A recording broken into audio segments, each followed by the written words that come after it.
You could really make yourself nuts with a Thanksgiving turkey. You could brine it a few days before, you could season it, you could smoke it, you could deep fry it, you could grill it. But you know what? No matter what you do, it's actually not going to taste that much better than if you just rub it down with salt and put it in the oven. Promise. I like to call this the unturkey because it's unbrined, it's untrussed, and it's unbasted. It is the easiest turkey you'll ever make, and I think one of the best. Just to make my turkey that much more delicious, I'm going to add some grated citrus zest. I've got lemon.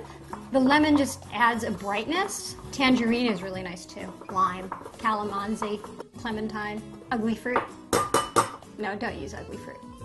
Some people call this type of seasoning a dry brine. You're helping the turkey lock in moisture. It makes a much richer, more tender bird, a well-seasoned bird, and it's a lot easier than trying to do a wet brine. At this point, you could wrap up your turkey, put it in a couple of layers of plastic wrap, or you could get one of those really large plastic bags that they sell to put turkeys in. I've got some smashed peeled garlic cloves. I've got rosemary, sage, thyme. Okay. And I also have the neck here. Let's put that in the bag. Squish them together a little bit. The longer that you let your bird sit in the dry brine, the more evenly seasoned it's going to be. But if you don't have time, you can just let it sit on the counter for a couple of hours while you preheat the oven. That's going to work. Or even just the day before, and it's all going to make the bird that much better. 3 days later, I'm going to pat this dry, and then I'm going to put it back in the fridge.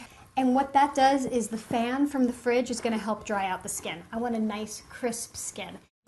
So the bird's all ready to go. I'm just going to get the pan ready for it. Got some lemon here.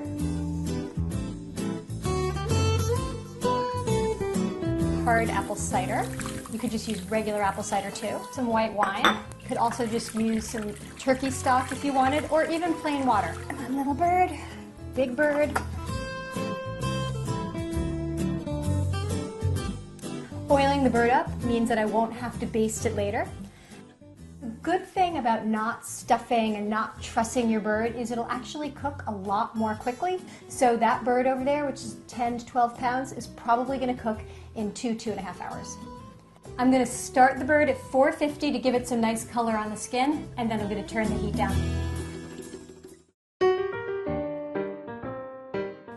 So now I'm going to take his temperature just to make sure. I'm looking for 165. Now that's your safe number. You want to hit 165. I do 2 thermometers, and then I kind of check all over just to make sure that it's evenly cooked.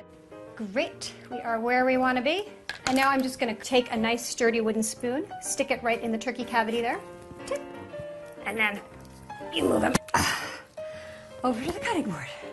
And now he's ready to carve, but before you carve him, you have to call all your friends and family in and make them admire this. My favorite parts, I love the wingtips, crunchy wingtips. I love the tail, the Pope's nose. Basically just fat.